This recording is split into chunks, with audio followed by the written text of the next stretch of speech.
previously made a documentary short about competitive Rubik's Cube solving. So this is a different sort of subject matter, but it's one that I know you became acquainted with when you were quite young, is that right? Can you tell us about how you first encountered Hanyo? Oh yeah, absolutely. So the very first time I personally saw the Hanyo myself, I was 8 years old, and I was on a trip to Korea with my parents for the first time, and we decided to go down to Jeju Island, which is, as you saw, it's a very beautiful island. It's like the Hawaii of Korea. And we were just walking along the coastline, and we happened across a community of the Hanyo. And I remember it very vividly. There was this gaggle of women. They were in their black and orange wetsuits. They were putting on their masks and starting to kind of enter the water. I just remember them though because they were so incredibly loud, and it looked like they were fighting, as you see in the film, like very much the way that they appear in the film. But they were also laughing, and they had this very palpable energy of like confidence and fearlessness and super cool looking and tough. And I remember falling in love with them kind of as a young girl.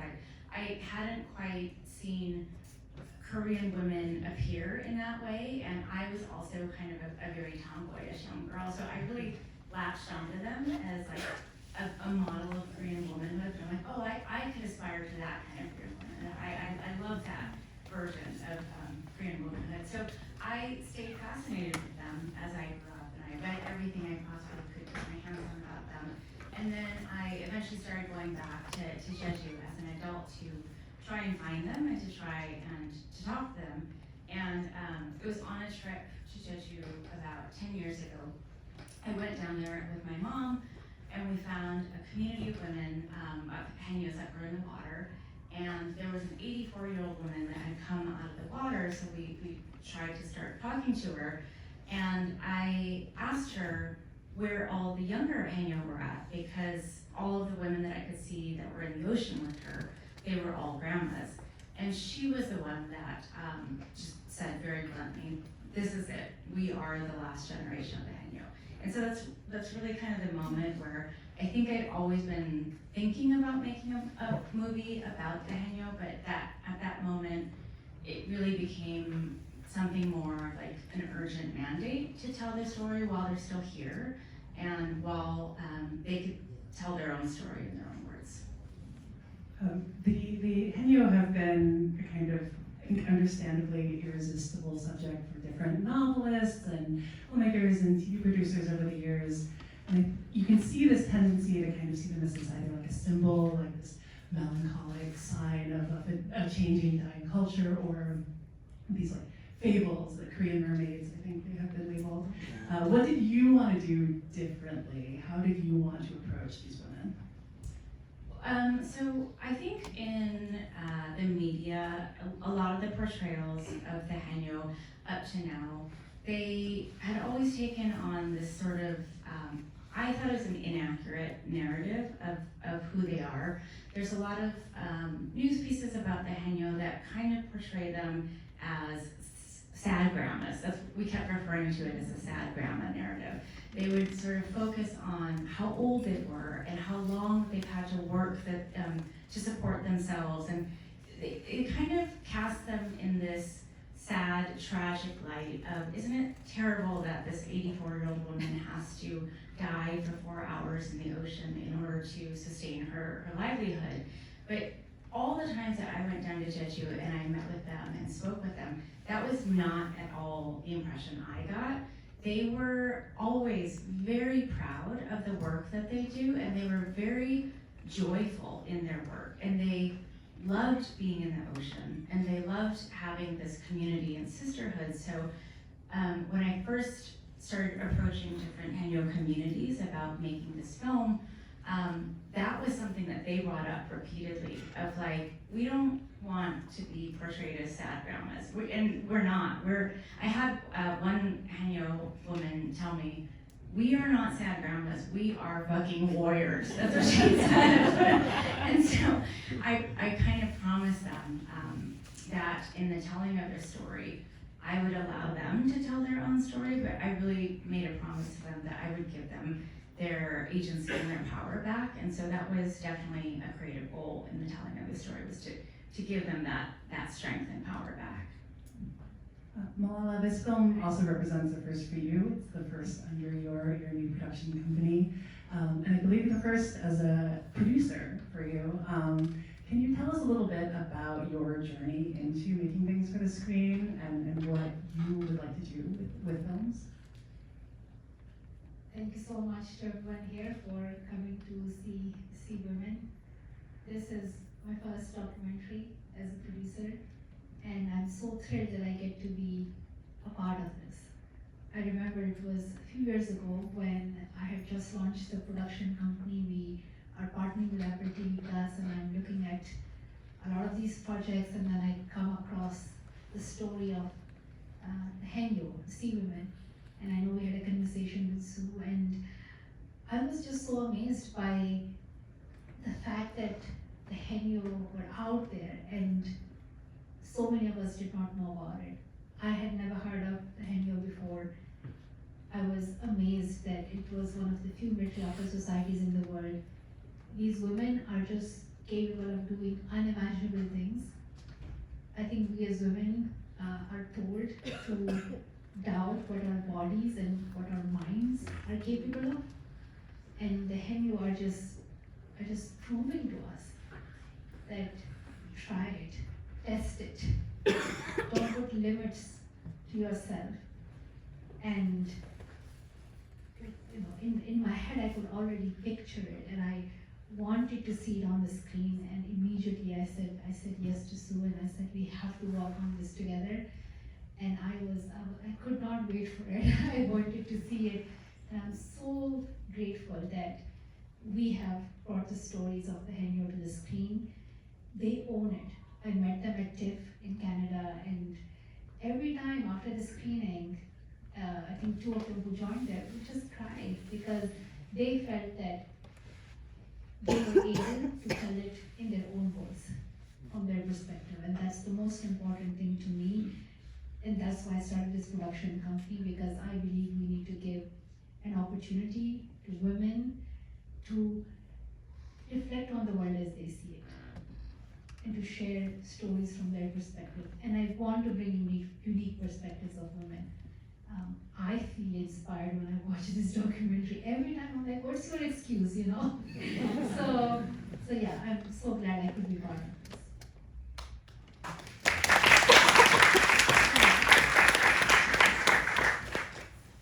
So Sue, what was the process of kind of gaining the trust of these women?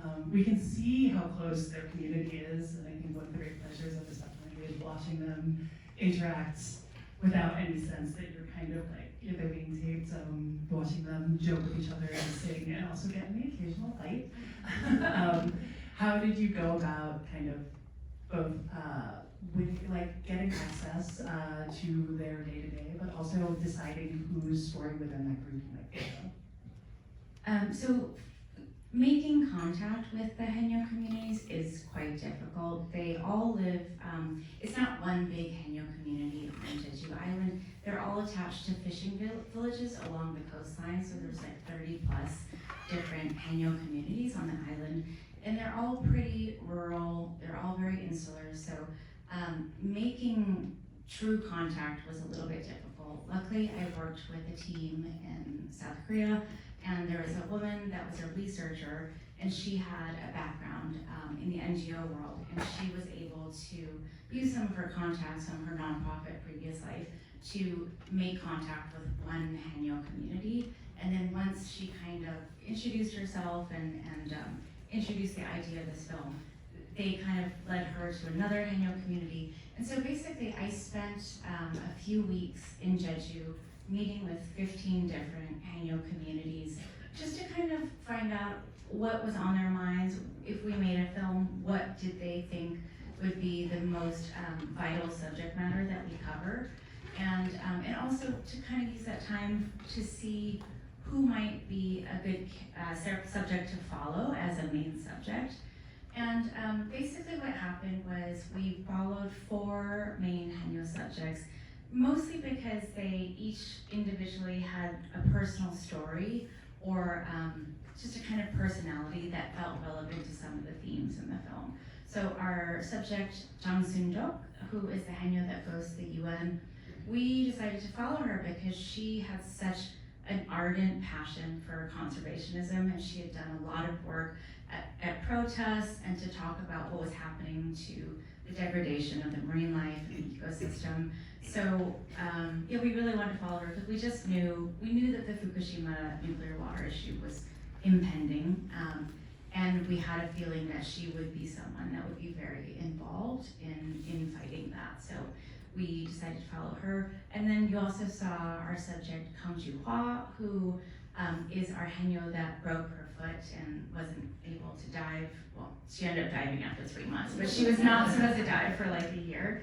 And we wanted to follow her because so many other Haenyeos had talked about her like she was Superwoman. She's considered like one of the best Haenyeos on the island. And so I really wanted to showcase her because I thought she represented really well just the pure athleticism that this occupation requires. She's so graceful and agile in the water. She's so quick. And so I thought that just her sheer skill and physical ability would be really incredibly interesting to follow. So that's kind of how we found our main subjects. And but once we actually made contact with the Haenyeo communities, they were all very eager to be part of the film. I think that they saw that I'm not Korean, I'm Korean American. I think they thought it was really interesting that someone from the Western world wanted to come and make a film about them. And I think that they saw this documentary as an opportunity to talk about the things that they felt were very important. One of which being is the environmental destruction of the ocean caused by global warming and climate change and ocean pollution. And then also the kind of rebranding of this sad grandma narrative. Malala, I was wondering what your reaction is. We're all very familiar with your work as an activist, to seeing one of these women kind of become unexpectedly someone who travels so far from home to address the UN herself. Like, what is the power of having people from actual communities testify to what's happening to their world and their livelihood? Definitely that moment stood out to me when the Haenyeo women hear about the threats to ocean, and they come together and they speak in solidarity that they will join those protests to ensure that more people know about the impact of the treated wastewater from Japan on the ocean and on their lives as well. And then, one of them also then goes to Geneva as well. I think it's one of those places that I'm more familiar with. I have found myself in those big conference rooms many times, and I think it's a very tough moment because you feel, what your 2 minutes remark would do. Can it save the world? Can it do anything? So it requires a lot of courage to be able to do that, and I really admire their courage and strength. And they love their job, but they were willing to sacrifice so many of their hours and days to be able to participate in those protests. What stood out to me was the fact that you can become an activist at any age when you find out that there are things that will impact your lives and your community. So the Haenyeo are activists as well. They are also, as we see from the younger, and there are people who are taking charge of redefining that narrative in the world. I loved all of the older, who all looked like they have always been more fit at the age of 82 than I have ever been in my entire life.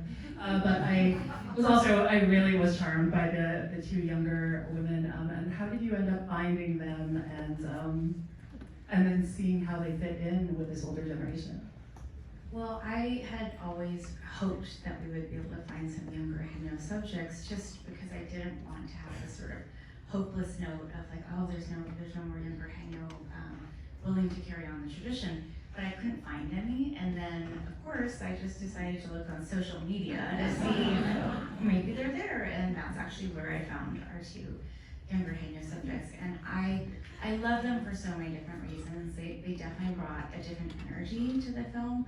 But what I really thought was so special about their storylines is they both found this ancient tradition and culture for very postmodern reasons. So Sohee, the younger of the two Haños, she had an office job in a windowless cubicle for 8 years, and she basically just burnt out from digital exhaustion and feeling uninspired with that office life.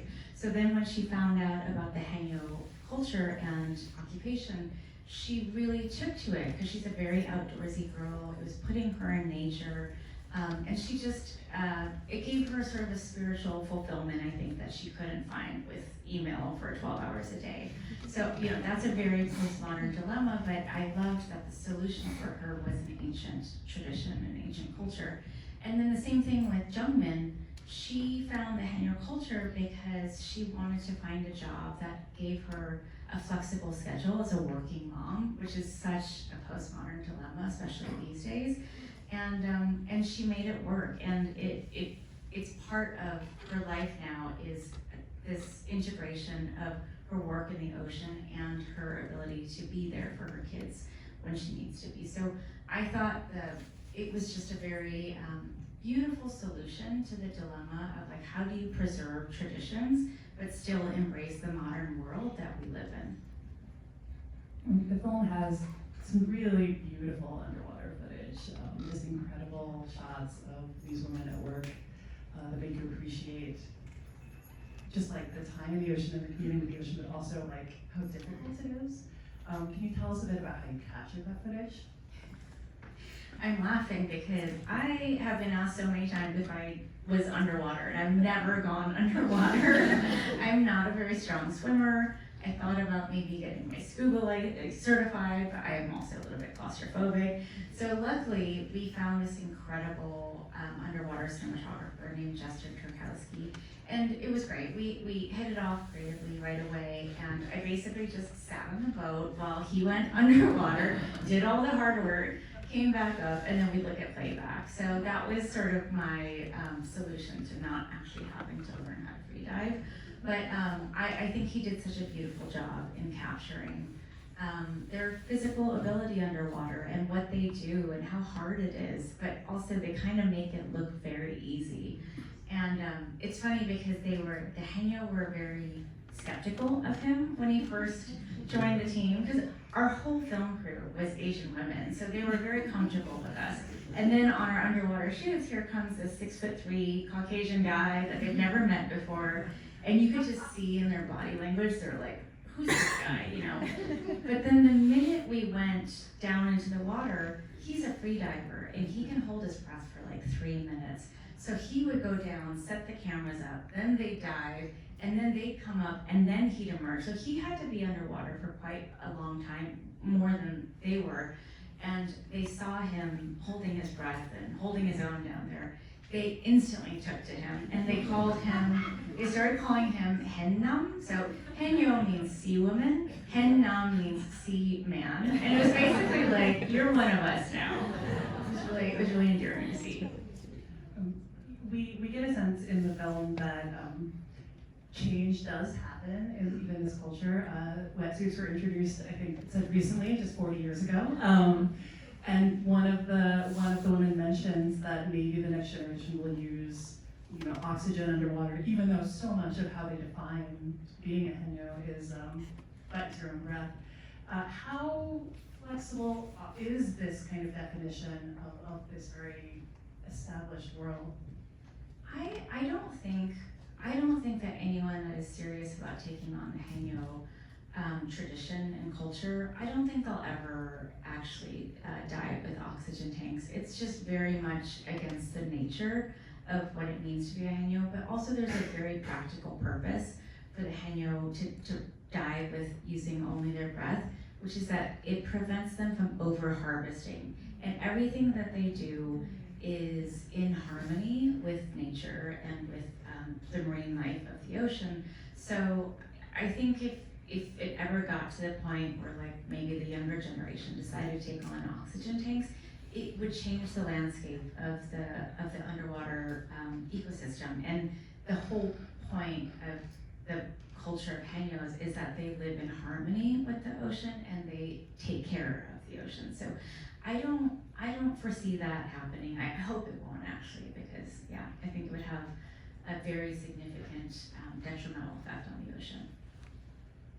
We see the different forces that kind of affect this world these women live in, from the environmental ones, which are, you know, really kind of this looming prospects that's already affecting them, to industrialization, to I'm curious for both of you what you maybe see as a takeaway about the future of the Haño, but also for what audiences can take away from this film. I have a long list. I want everybody to just connect with them on a human-to-human level. I know nothing about the culture, the language, the traditions, but I connected with them. And there is this very powerful message about sisterhood, unity, coexisting with nature, that all of these values are just so relevant to the lives of all of us. I think it's also important that we look at it from the perspective of talking about protecting our environment. And when we talk about environment, it includes the ocean and water as well. And I don't think any of us have seen that part of the world as much as they have, because they probably spend most of their time there. And they're raising awareness in such a way that nobody else can actually do that. So I do hope that when we talk about climate change, we have a whole picture, and their story is very relevant to that.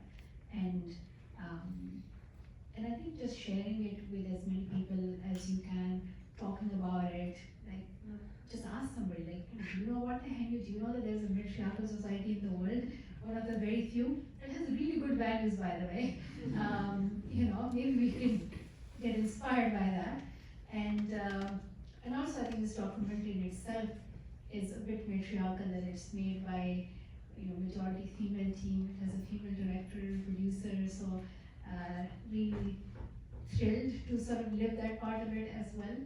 And I'm so excited it gets to be, you know, the first documentary that I can be part of, that I bring to the screen.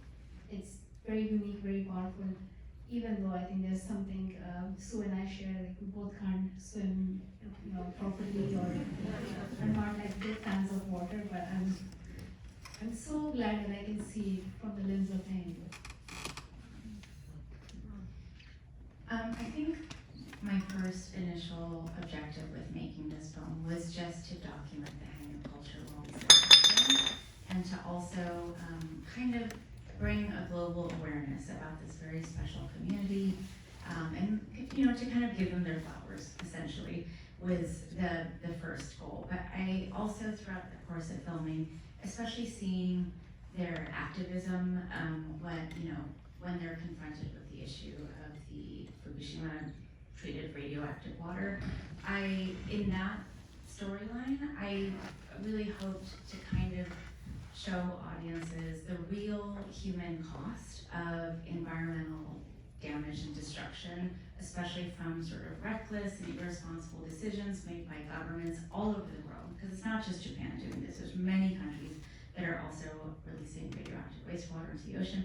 I was hoping to show the real human cost of those decisions and how often those decisions tend to impact marginalized communities the most and in the most devastating way. And I thought, you know, through the story of the Haño, maybe someone can put the impact to a face in a community and start to kind of rethink some of those sort of irresponsible decisions that lead to permanent environmental damage. So yeah, I hope that's something that people